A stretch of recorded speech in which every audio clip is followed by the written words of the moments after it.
Hello, everyone. Welcome to our Saturday session.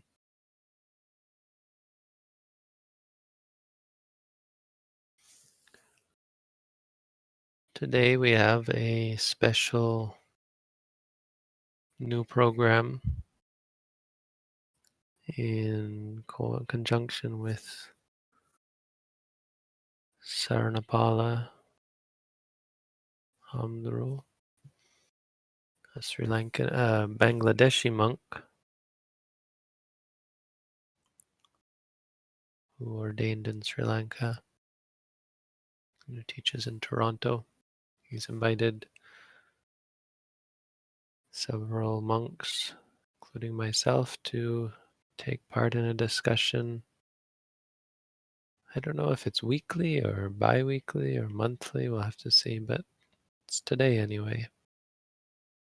Tonight at 6 p.m. my time, which is 3 hours from now.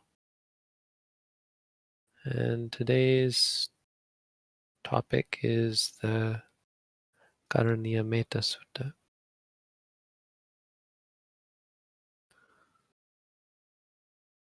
Karaniya means what should be done.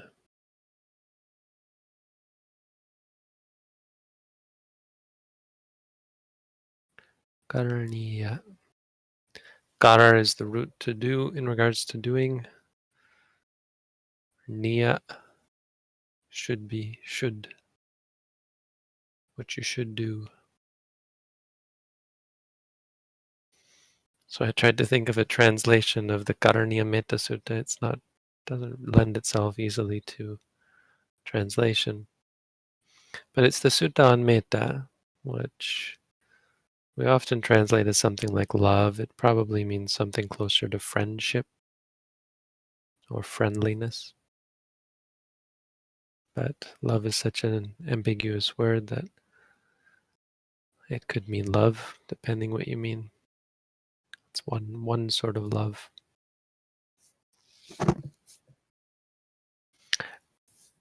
It's a sutta about love, but it's about love as a part of what should be done. Metta is a part of what should be done.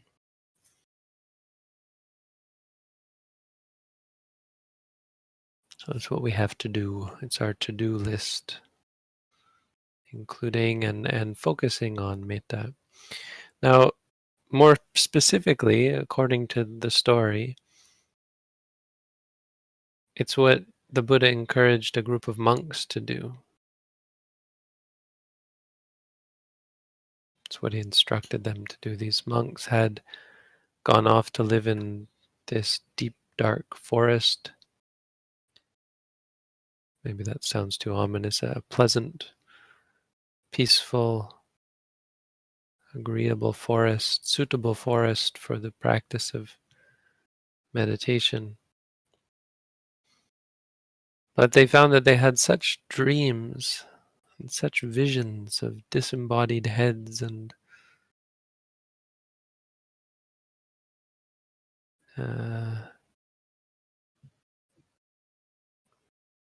spirits and ghosts and moaning and wailing and screaming, and just were disturbed constantly by these visions and sounds.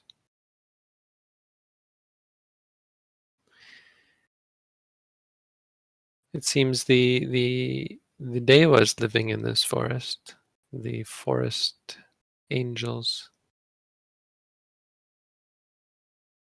were not happy about these monks being there. The story goes that it was expected among angels and devas to be respectful towards, I'm not sure if it was just Buddhist, but maybe any sort of religious person. And so normally they would live in their trees and dance in the treetops. But they couldn't do this because out of respect for the monks, they had to come down and live on the ground. And they weren't happy about this because it was considered disrespectful for them to live above the monks. And so they thought, well, what are we going to do? We can't live like this. So they schemed together to drive the monks out with scary visions and sounds. And so the monks left and they went back to the Buddha and said, Venerable Sir, we just can't live there. That place is haunted. We won't gain any focus or concentration there. We won't be able to see clearly. We'll be too distracted by these ghosts, these spirits. And the Buddha considered and he thought to himself, the best thing for them is to just go back there, to face their situation. And so he said to them, well, see, the problem was when you went before, you didn't have the right weapon. You didn't have any weapon to fight. And so he said, I'm going to give you a weapon against these malevolent spirits. And he taught them the Karaniyametta Sutta, and he taught them to chant it. And he said, chant this as you're entering into the forest.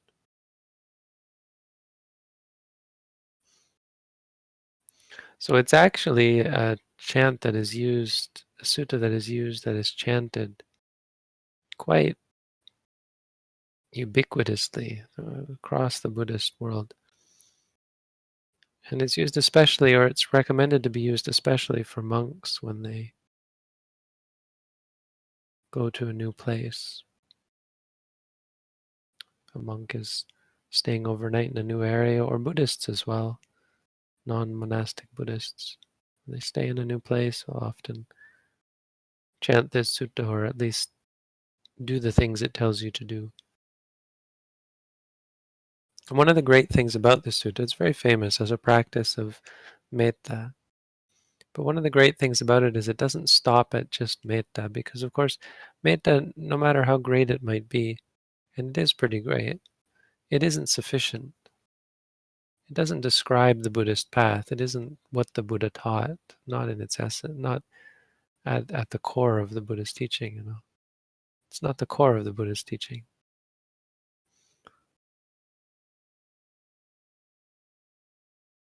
But the sutta doesn't stop there. It starts with what should be done. And it ends up with metta as a practice. As a practice for someone who has done everything else as preparation. That one should dwell with metta, with friendliness, with kindness, as someone who is on the path already, who is doing all the things that are necessary and that are sufficient.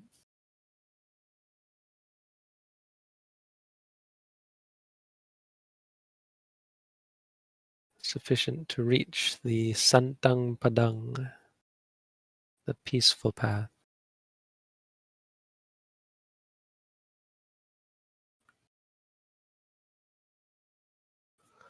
So what should be done? The Buddha starts by saying sakko, one should be capable.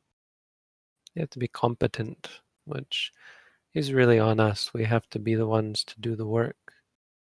We can't rely on others to tell us what to do. We have to be capable ourselves. Uju. Uju means we have to be upright. Uju ja, suhuju ja really means the same thing, I think. Su uju. Uju means upright, straight. In Thai they would say tong pai tong ma. Straight in our dealings, not crooked. Crookedness, the manipulation, the deceit.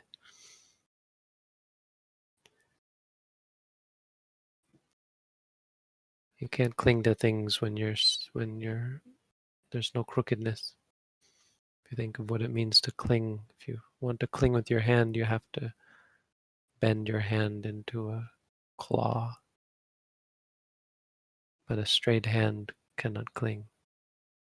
For someone who is upright, It's like non-stick Teflon. Suwacho, we should be easy to talk to, easy to admonish.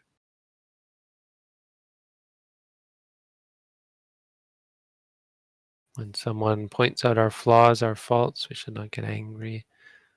We should be appreciative, thankful, and considerate when others point out our flaws.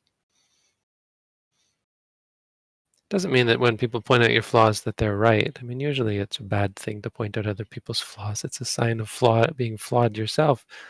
But as the recipient of the criticism, the proper thing to do is to consider carefully, to appreciate when someone criticizes you, because it's so easy to dismiss and ignore the problems we have. You know, our deep set problems are so much a part of our psyche that we have a very hard time acknowledging them, coming to terms with them, facing them. And so, an important part of our practice is to listen when people criticize us, admonish us. Mudu, we should be pliant, flexible. A very important part of the practice is flexibility, being able to adapt, not being rigid or stuck in our ways, expectant of things to be a certain way. Anatimani, we should not be conceited. We should not hold ourselves up. We should be humble. I think that goes without that doesn't need any explanation really, because humility is such a widely respected virtue.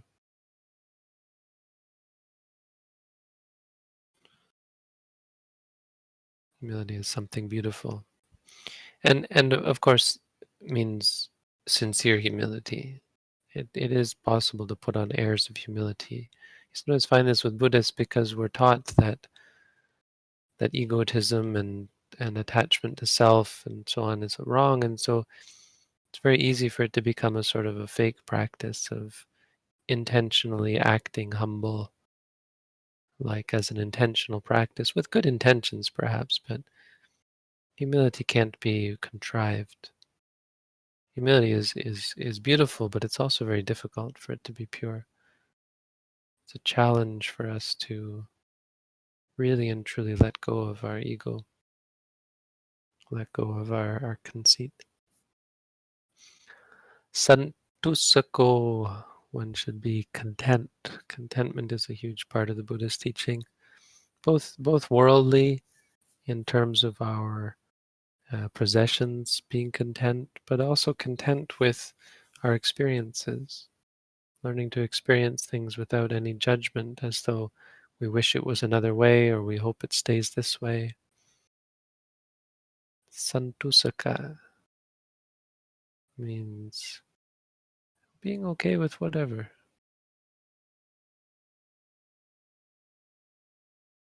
Subharo, easy to, or not being not a burden, being a light burden.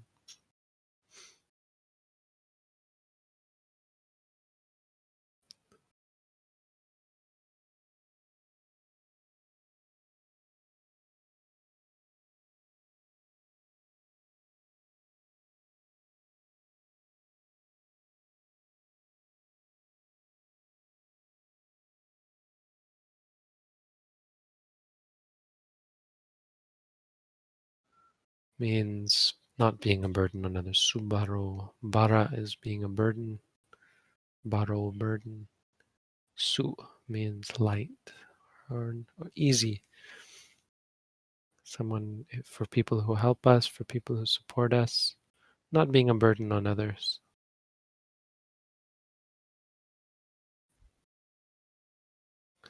Apakicha,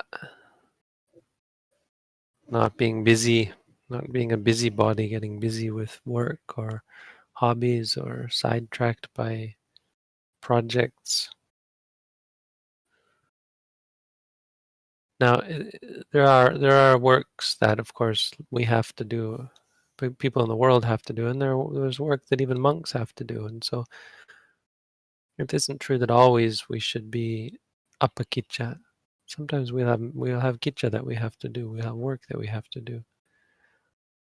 But when you're undertaking the practice, intensive practice, which is of course the goal of the, following the path in the first place, during that time you have to put aside even wholesome and good works. Salahukavuti means with light and light duties. So don't get too caught up in our duties as well. Santindriyo, we should have peaceful faculties. See, this is all even before you even attempt to practice metta, so it's a really good instruction.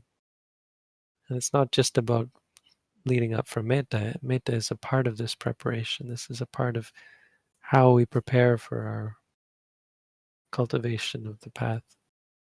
Santindriyo means our faculties should be peaceful. I guess in regards to the six senses, seeing, hearing, smelling, tasting, feeling, thinking, we shouldn't let them inflame us. We should be at peace with whatever we see or hear, so we're not afraid or upset or attached to anything. We're at peace with them. And also our physical faculties, like our hands and our feet, so that we are peaceful in our actions, not killing or stealing or harming others. Nipako, you should be wise, shrewd. Shrewd, you should be clever. Apagabo, not proud or uh, brash, reckless. Kulesu ananugidho, we should not be attached to society. Kulesu means families, in regards to families. And it means society, it means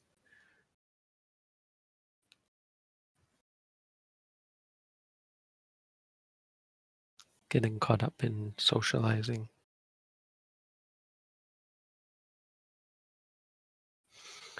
Nachakudhang Nachakudhamachare kinchi.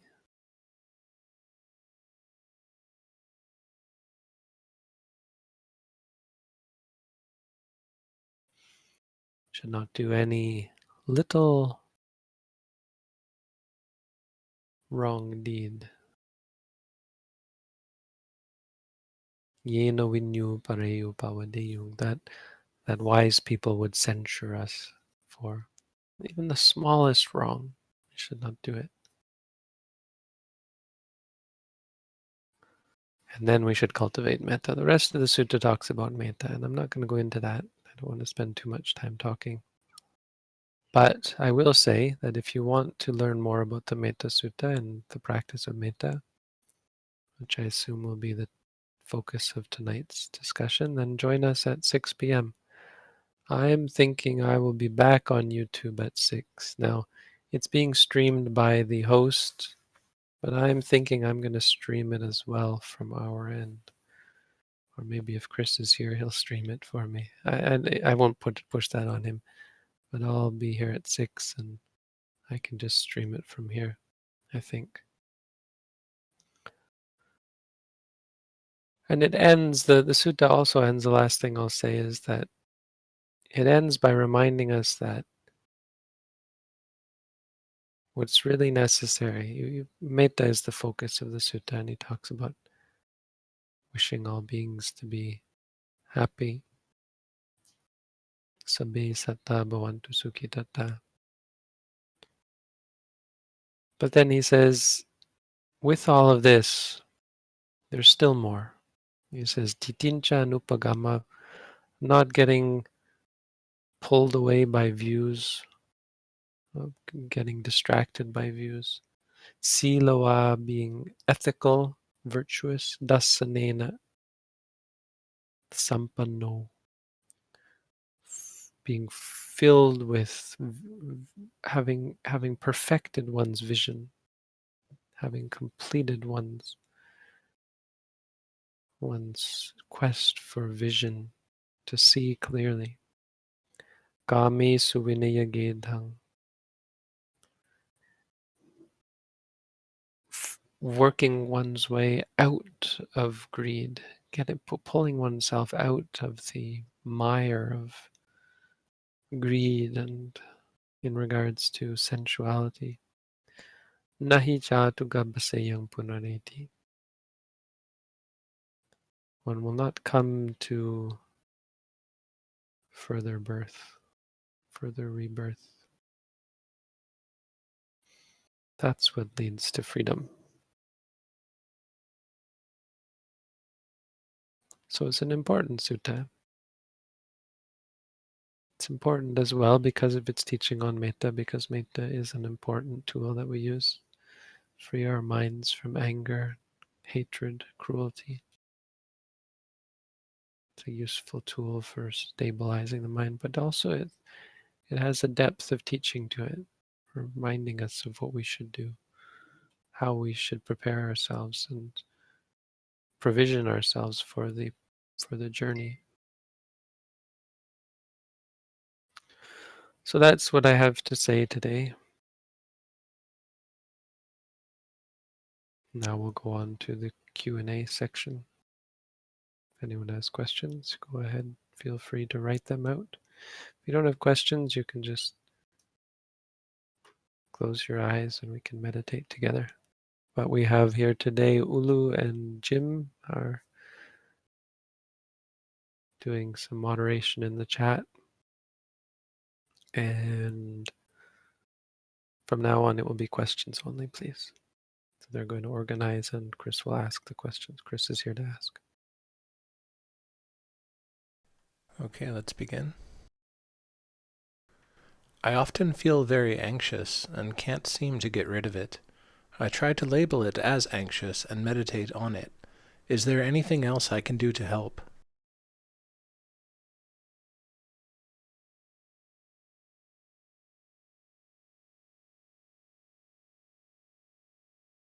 So a big part of it is letting go of the intent to get rid of it, because that will just make you more anxious. The need to get rid of it, you have to see that, right?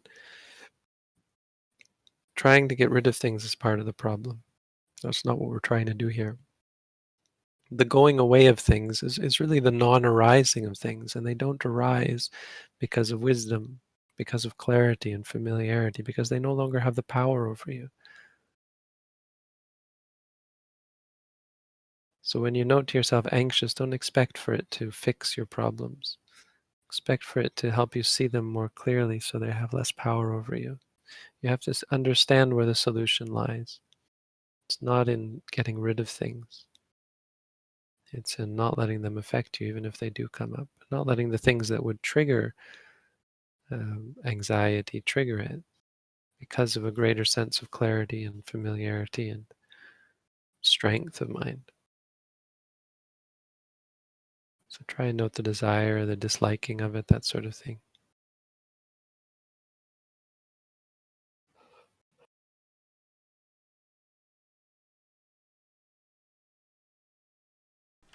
I often stress and worry I'm creating bad karma in regards to COVID-19, even though I'm taking it more seriously than the vast majority of people in similar situations as me.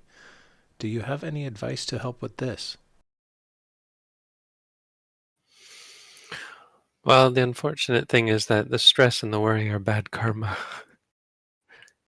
And so you have to understand something about karma, that karma is very much our mental state. So what you really have to do is, if you don't want bad karma, you have to learn to overcome the worry and the fear by saying to yourself, worried, worried. I don't know if you've read our booklet on how to meditate. That might be a good place to start. If you want to do an at-home course, that might help as well.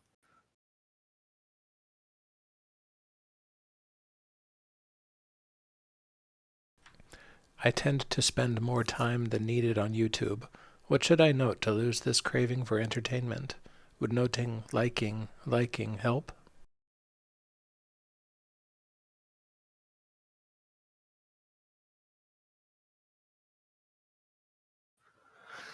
Liking, wanting. I mean, there's going to be a lot involved. Seeing. I mean, watching YouTube is not the end of the world. You just have to find time to be mindful as well. I mean, I guess my point being there that it's about priorities. Our priority is not to stop ourselves from watching YouTube. It's to stop ourselves from wanting to kill and steal and lie and cheat and take drugs and alcohol. So work on those, and if you're good with those, then you work in stages. Start to have a daily practice of meditation, but don't expect for yourself to be able to give up things like watching YouTube videos. It's a fairly innocuous practice, and very hard to dig that deep unless you're going to do some sincere, intensive practice.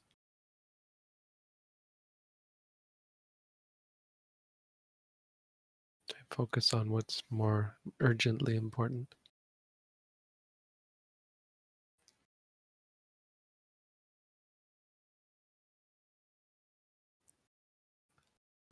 When returning to the stomach, is it correct to note the focus of the stomach as sitting?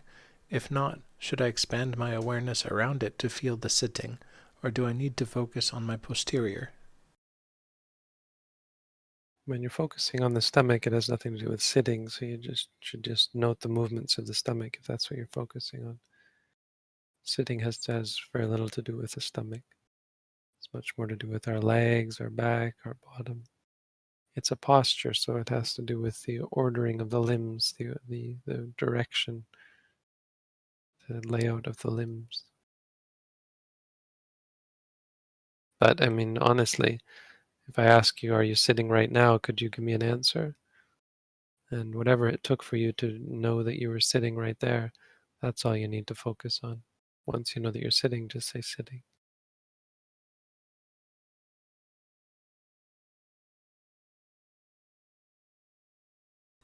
I often feel like I need to make my grandparents proud of me before they pass away. It feels imperative, like I absolutely must do it. Maybe I've just built up this belief very strongly. Any advice on how to help with this feeling?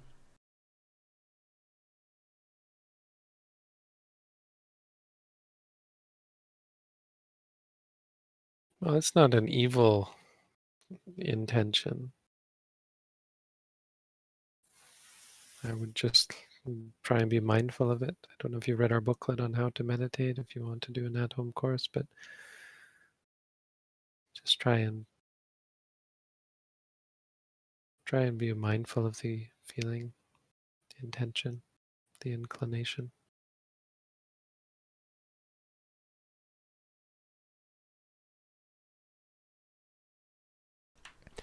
Should the meditation feel effortless?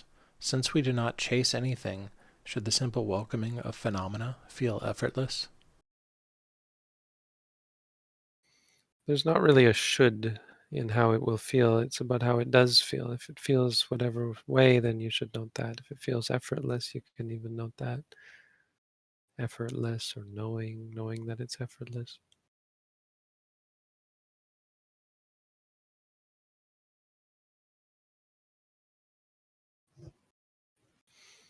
I mean, I guess that's not quite fair, because that's a fairly effortless will be a big part of how it comes to feel, but it just starts to feel natural. You just start to experience things as they are.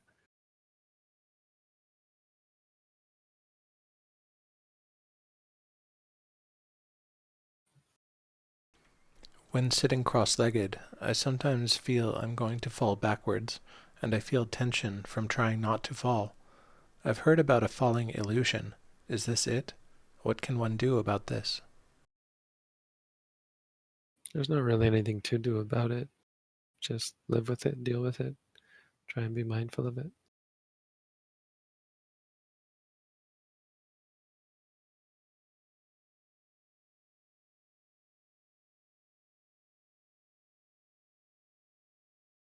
Is it okay to use some time to find out what sensations are most prominent in the moment?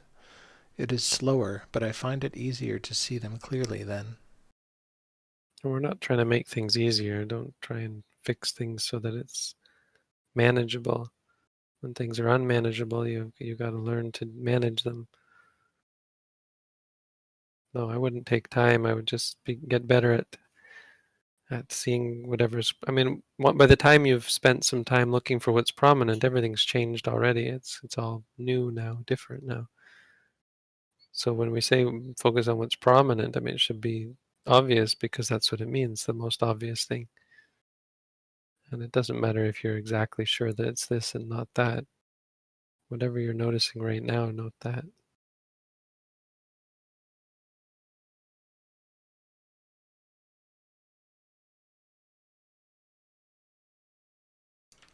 During sitting meditation, when I do not exaggerate or control my breath, it becomes so shallow that it is hard to sense falling.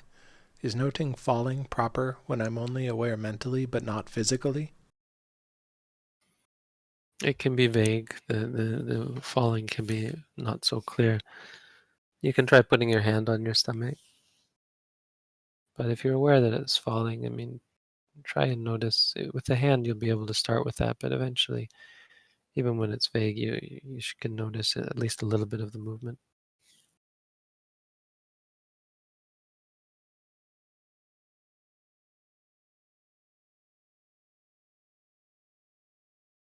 Is mindfulness an activity of doing, or rather is it what is left when I don't do anything, like continuous pure mindfulness? Mindfulness is a quality of mind. It's what we're trying to evoke through our practice. Our practice is very much about doing something. So I would recommend if you haven't read our booklet, you can try reading that. But mindfulness is a quality of mind we're trying to evoke.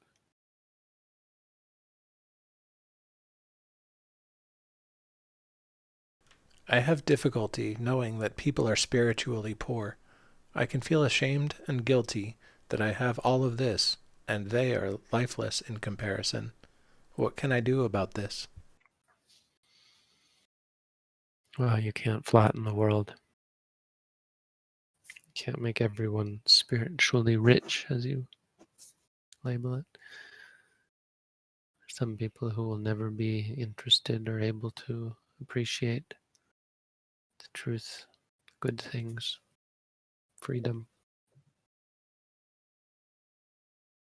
Buddha said, focus on your own, watch your own feet when you walk.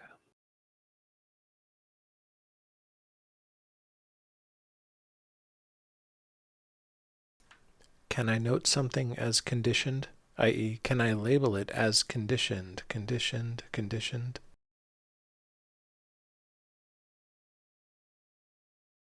No, we're not about adjectives, we're about nouns. So whatever it is that you're experiencing, you should note that. If you're aware that something is conditioned, you should say knowing or thinking or something like that.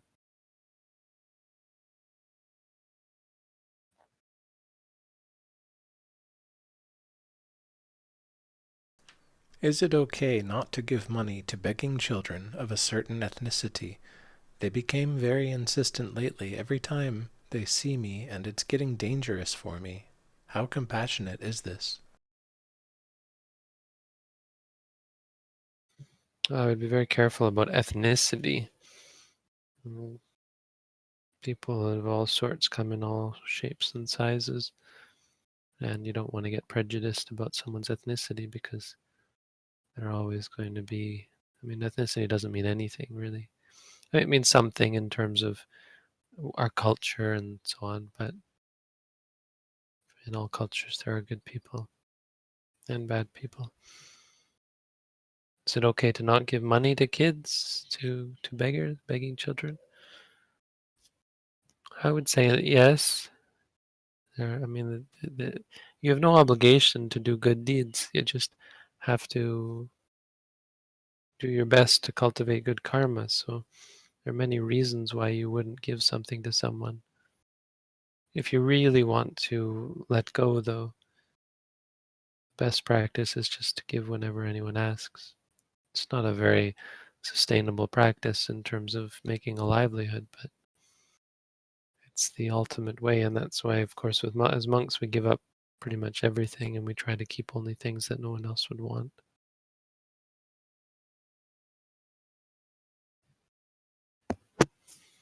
But I wouldn't worry about not giving if you don't feel it's right to give. You're under no obligation to do it. You should give when and where you feel comfortable.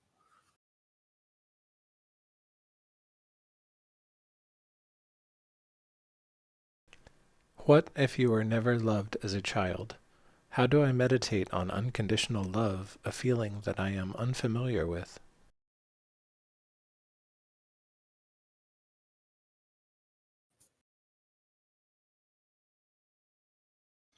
Well, the fact that you're unfamiliar with it makes it a good subject for you to gain skill in. As long as you understand the words and the meaning behind the words, then you can try and cultivate the intention that they be true. May all beings be happy. If you really intend for that, that's what we might call love. It's not actually love, it's friendliness or metta. Metta.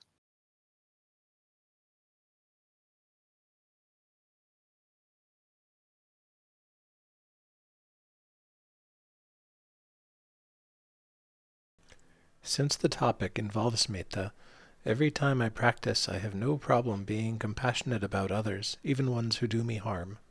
I do have problems being compassionate with myself. Do you have advice for this? Well, towards yourself, it's not exactly compassion or love. It's something different. It's giving up the hatred as well, but it's involved. The solution is much deeper. It's about giving up conceit and attachment to self. So really the best way is with insight meditation, mindfulness to see clearly. I don't know if you've read our booklet, but recommend reading our booklet, taking a course, seeing how that helps.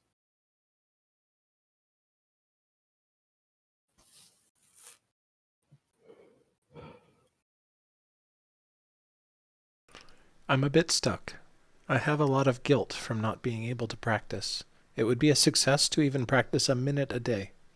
The obstacles I find are, it is not worth it, nothing will change.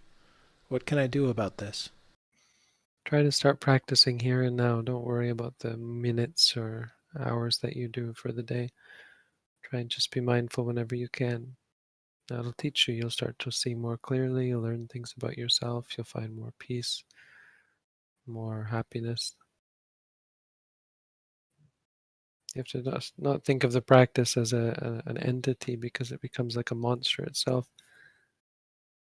Try and live in the present moment as much as possible. See things just as they are right now.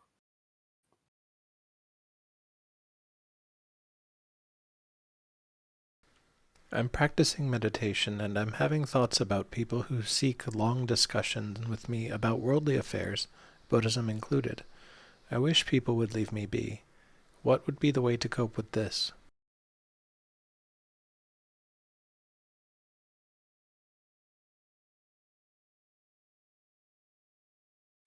Well, wishing is always going to lead to stress and suffering when you don't get what you want. So try and note that. When you have thoughts, then you should note the thoughts.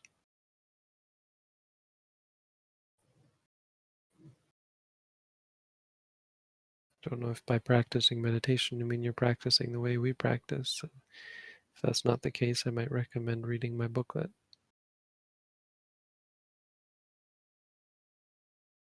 I think there might be a version of it.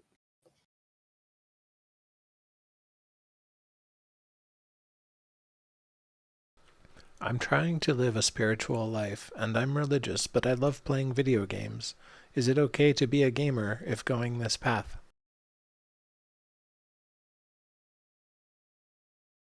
Well, video games are breaking the eight precepts, I would say. I mean, it's entertainment, so it's going to slow down your practice, but it's not really, depending how intent you get on it, it's not really going to prevent you from progressing. It's just going to make it a lot slower.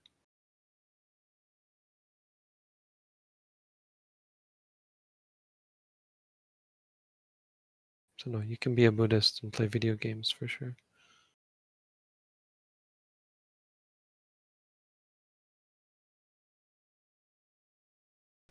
Sometimes a bad thought will shoot into my mind. It can be a racist comment or something sexual. How do I get this to stop? I also do not feel like these are my own thoughts. Yes, so thoughts are not a problem. You might have the worst and most perverse and evil and wicked thoughts. Just let them be. They're just thoughts. They come and they go. The more you try to prevent them, the more power they gain over you and the more reactionary you become. Then that's where the real problem is. Thoughts are not the problem. The problem is wanting to act on the thoughts, agreeing with the thoughts, believing them to be right. Just see them as thoughts and try to be patient and let them come and let them go. They're just thoughts. As you see, you can't control your thoughts. You aren't in charge of what you think.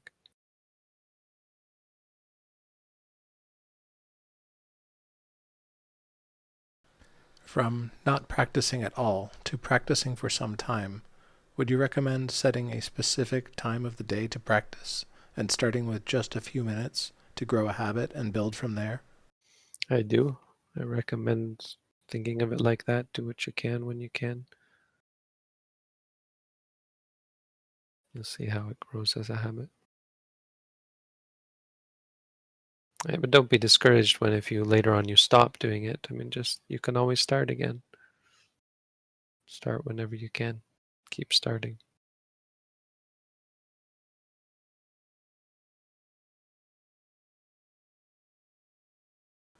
Is it beneficial to write down meditation instructions, or should one operate more so by memory?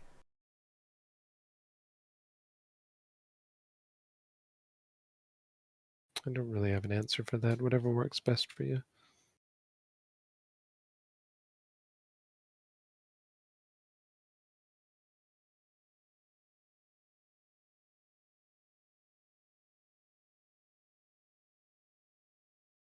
If disliking and liking needs an object of its own liking and disliking, does that mean every other emotion needs an object to be experienced? Okay, this sounds speculative. Have we missed? Have we left the tier one questions? No, Bante. Well, this isn't a tier one. So I'm not sure. I mean, I think the answer is yes, but I balk at even trying to answer it because it doesn't really matter. If there's liking and disliking, you should note those. Sorry, I know I'm reprimand. I'm not. I don't mean to be to reprimand my helpers, but this is my answer to this question: is that I would focus more on the fact that there is liking or disliking, if there is. We're not really concerned about the object, in fact, of anything. So even liking and disliking, we're interested in the liking and the disliking, and or the object, but independently, we're not so concerned about what leads to what or what takes what. We're just trying to see things as they are. All of that other stuff will come by itself. You'll start to see how things work together. That's just a natural outcome.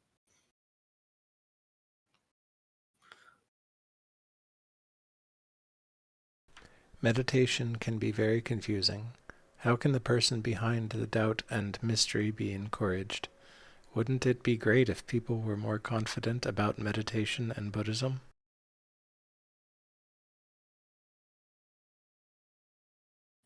I don't think meditation is all that confusing. I mean, I don't think mindfulness is all that confusing. I think we confuse ourselves. Like one thing people do is doubt whatever they're doing. And that can be a problem in meditation, because there's nothing complicated about the practice, but our minds are so complicated. That's where the problem is. That's where the confusion comes from. You'll see once you start to see clearly, once your mind starts to clear up, you'll see that there isn't a great confusion or complexity or difficulty in understanding it. There's a difficulty of not trying to go deeper and more abstract. That's where the real problems are. Actual meditation is pretty simple.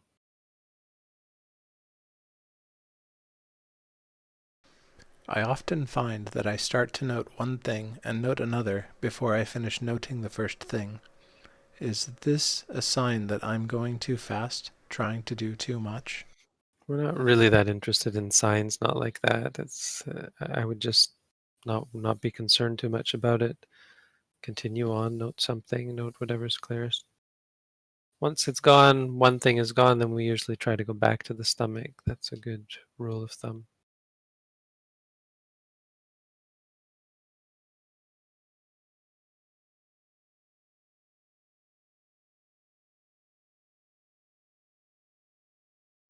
For a paranoid schizophrenic who has good response to medication and is unclouded on antipsychotics, can this person attain wisdom? Stream entry. Do antipsychotics prevent proper practice of insight meditation? I think they might. I mean, I'm not the Buddha to give you the answer of what's actually true, and I don't know enough about how antipsychotics work. I mean, obviously they're physical, they aren't actually mental. So, but that being said, the mind is very dependent on the body. I mean, my inclination is to say that yes, they probably do affect your practice in a negative way. I would say a person who is responding well to the antipsychotics should try to see if they can slowly wean themselves off of them, with the help of a doctor. I mean, I don't know what it's like to be schizophrenic, but from what I do know, and from what I have read and heard from others, it seems like there are ways to manage it with mindfulness.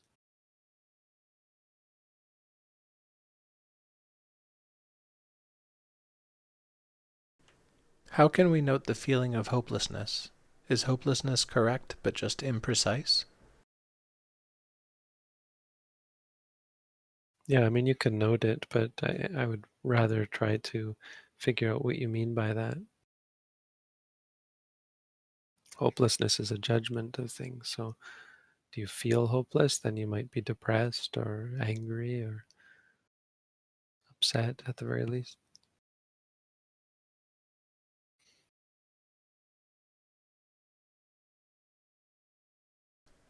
When my mindfulness is more continuous, I start having moments of clarity during the day in which I forget my identity and my worldly reference points. Is this also just something to note?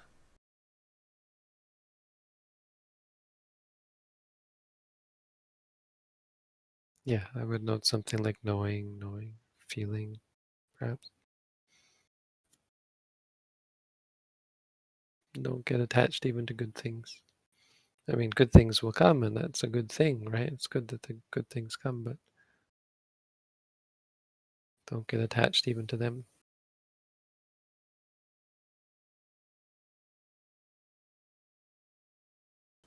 Lately, I am overcome by thoughts of death and what the afterlife has in store for all of us. Is there an angle to approach this fact without being overcome with anxiety and depression? Again, so rather than trying to avoid the anxiety and depression, try and face them head on. Because as long as you're susceptible to them, they're going to pop up, and you gain imperviousness through facing them and understanding them.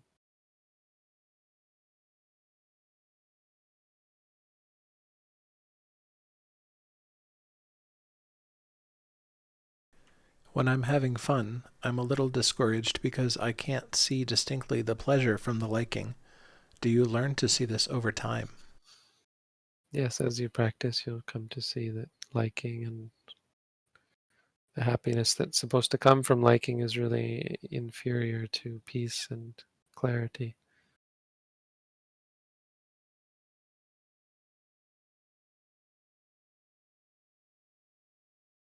Now we're properly into the next tier, Bhante. Okay, I think I'm going to ask to end early. I'm sorry. But as I said, there will be a session tonight, so it's in 2 hours and 10 minutes. That's 6 p.m. Eastern Time, 2 hours and 10 minutes from now. And we'll be broadcasting again here. It sounds like Chris will be helping me then as well. We might turn off comments. I'm not sure. We'll have to see how it goes. But it's I won't be doing a lot of the talking then. I'm assuming that I'll take a back seat to some of the more senior monks. But I'll try to chip in when I can, pitch in when I can. What's the word? Join in. So you're welcome to join us here again in 2 hours, 10 minutes. See how that goes. I don't know what it's going to be like. Maybe it will be great. I think it might be a very great thing. We'll have to see how it goes.